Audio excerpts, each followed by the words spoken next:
overview of the ERAMIN 3 background. It is now a pleasure to give the floor to Jonas Hedberg from EASME. Jonas, you should be now having control and the ability to share the screen. I don't know if we can hear you just yet. Yes, here I am. Can you hear me? We can hear you perfectly, and yes, we're now able to see your screen as well. That is great. Okay, so let's see if we can get some slides on here. So first of all, I would like to say thank you to the ERAMIN team for inviting me to this co-launch event. I mean, ERAMIN is really a product that we are proud of. As Dina Carrillo mentioned, it's a long story. It's a successful story. I joined the story as a product advisor from the Commission side a bit later than Dina as a coordinator. I joined in 2016. I joined this story, and I must say that it has been a pleasant ride, and I've seen a lot of interesting activities and results coming out of it. So this is a real pleasure to be invited here to speak a bit. What I would like to give is the context of ERAMIN in the Horizon 2020 perspective, because that's what I work with, and just to show a bit how it fits into the overall picture of Horizon 2020. Because let's remember this, that ERAMIN is part of Horizon 2020, just as the Societal Challenge 5 on raw materials and just as the EIT on raw materials. It's all Horizon 2020 framework program. And what you can see in this slide is a bit a similar picture as ERAMIN has, a kind of circular economy view to raw materials. You have the circle, raw material, minerals coming out of the ground. We work in extraction, we work in processing of mineral raw materials. We work in the manufacturing step as well, mostly with substitution, as mentioned. And also at the end of the circle, the reuse, recycling, and recovery side, which becomes more and more important. So also the secondary raw materials coming there.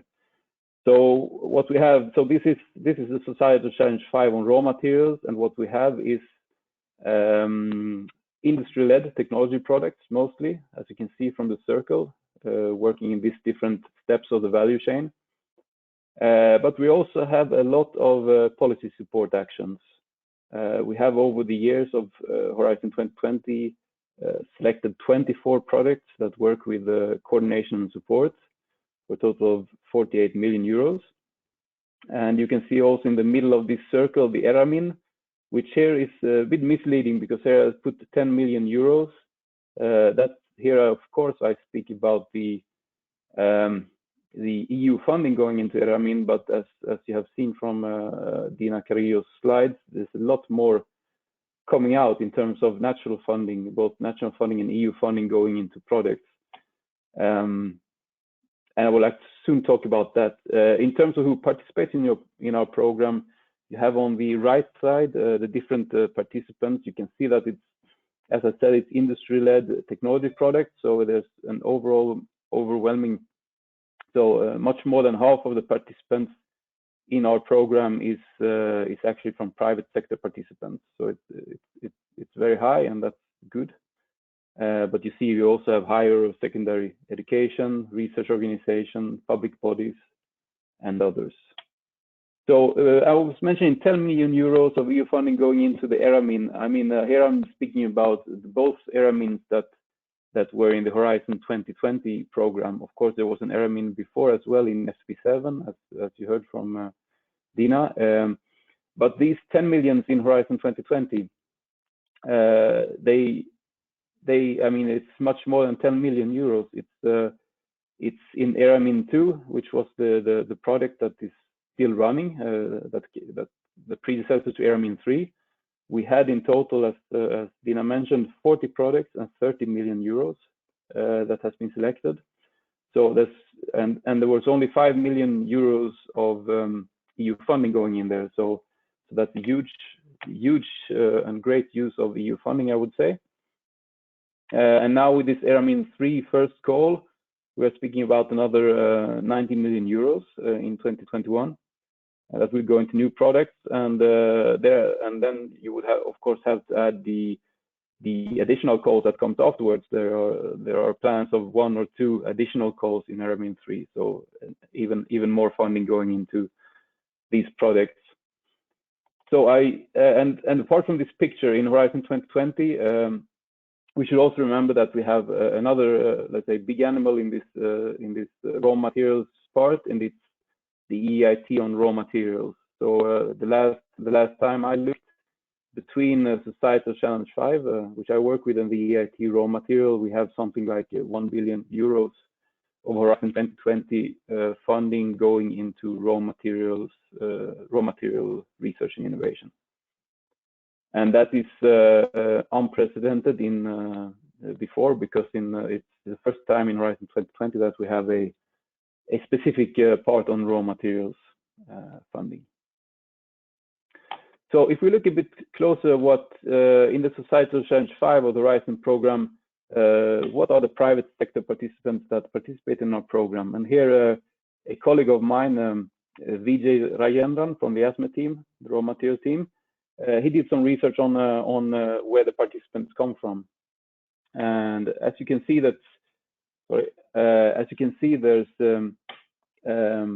it's not only raw material producers. You can see indeed in the left-hand side that it's many of the participants in our programs are actually the end users and the service and technology providers to the different steps of the value chain. And they come from a very diverse field of sectors, as you can see on the right side. You can see that some of these things we still have to refine. It's somehow preliminary results, but it's interesting to see who are participating in raw material research and innovation on Horizon 2020 level. This does not include ERAMIN, of course, at the time being, not the projects that are funded by ERAMIN. In terms of the countries, it is in general, we encourage international cooperation in our program, and that means that we have quite a lot of global participation. As you can see, South Africa is very high among the global participants, and to some extent that can be explained also because they are automatically eligible to receive EU funding, which some advanced countries like Canada, for example, and Australia would not be automatically eligible. So that explains why they have a lot of participation, of course. You can see on the corner there, the green fields are the countries on the Horizon 2020 that are automatically eligible for funding, EU funding. So that's the fact that not all know that actually 130 countries outside of Europe may receive automatically EU funding in Horizon 2020. Then Horizon Europe, there will be new decisions and so on, but I think that it's a similar picture, most likely. But talking about global participation and global cooperation, ERAMIN is not less, actually. ERAMIN has been pretty good at picking up also advanced raw material nations like Canada and Brazil, that don't receive normally funding under other programs, so they are participating in this global network that is ERAMIN. So there's very good opportunities to global cooperation in ERAMIN as well. I mentioned here 30 funding organizations. This considers both the ERAMIN actions that went on the Horizon 2020, so both ERAMIN 2 and ERAMIN 3. There have been 30 funding organizations from the countries you can see here in this chart. And what I would like to say with all these figures and putting ERAMIN in the context of Horizon 2020 is that there are a few things that we can conclude about ERAMIN, I think, from a Horizon 2020 perspective.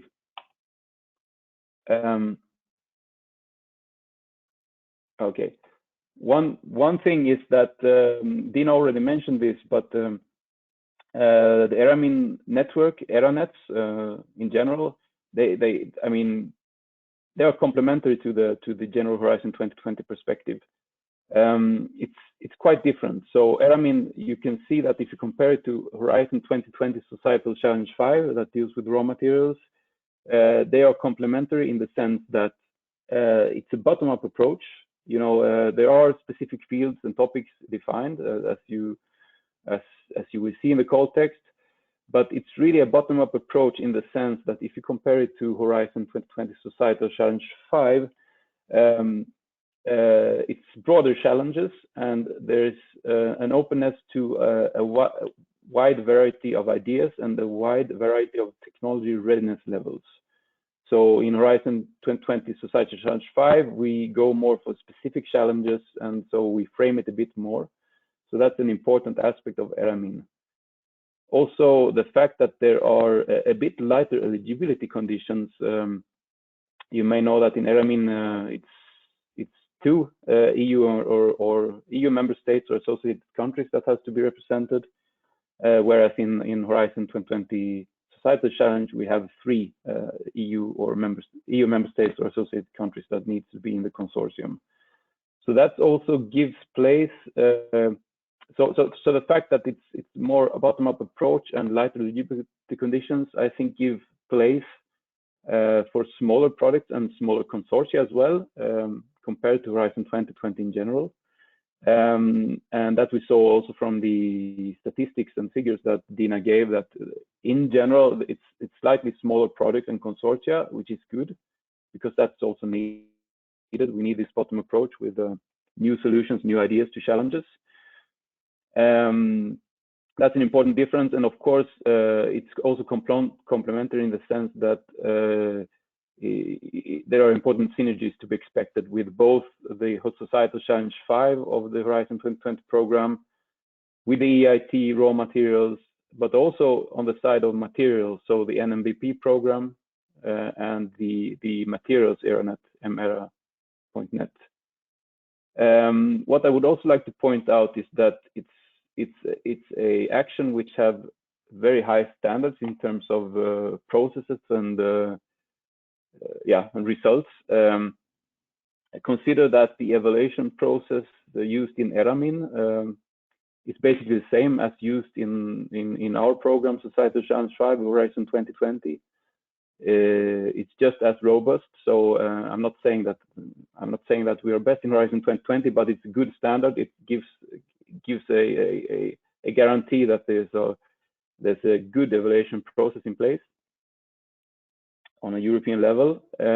Also, this top-up approach allows really maximizing the use of both the EU funds and the national funds. So when I say top-up approach, I mean that the EU funds are really used to cover the gaps, if you like, so that to fill in where the national commitments are not enough because of the applicant pressure, let's say.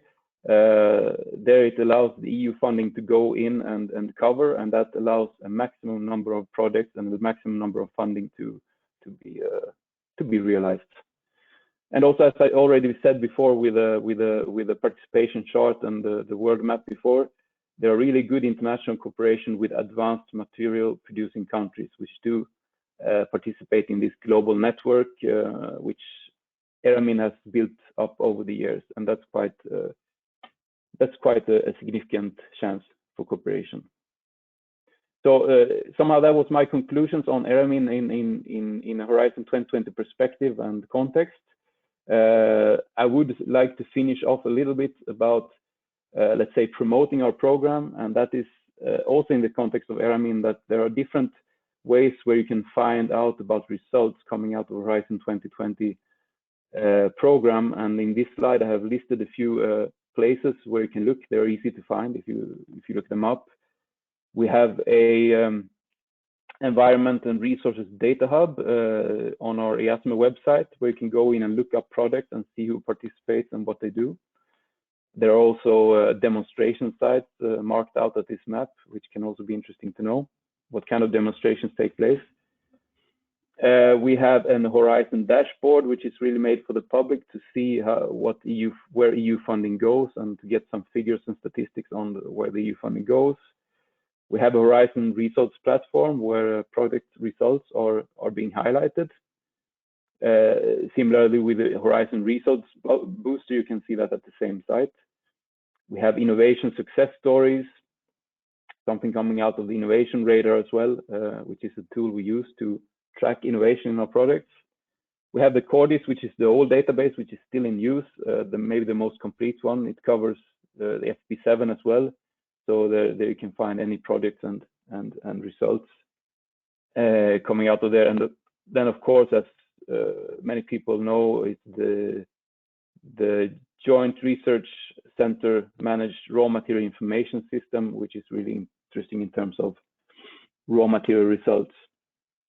At the right, you can also see examples of results pack that came out in exploration extraction field from EASME side. That's also an interesting read.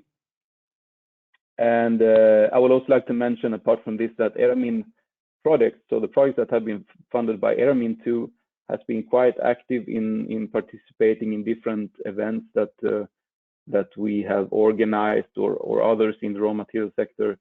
Dina mentioned the Raw Material Week, but I can add to that the Mineral Exploration Symposium that we had this autumn, and also the EIT Raw Material Summit, of course, that they also were showcasing the results there. So they are part of the Horizon 2020 story.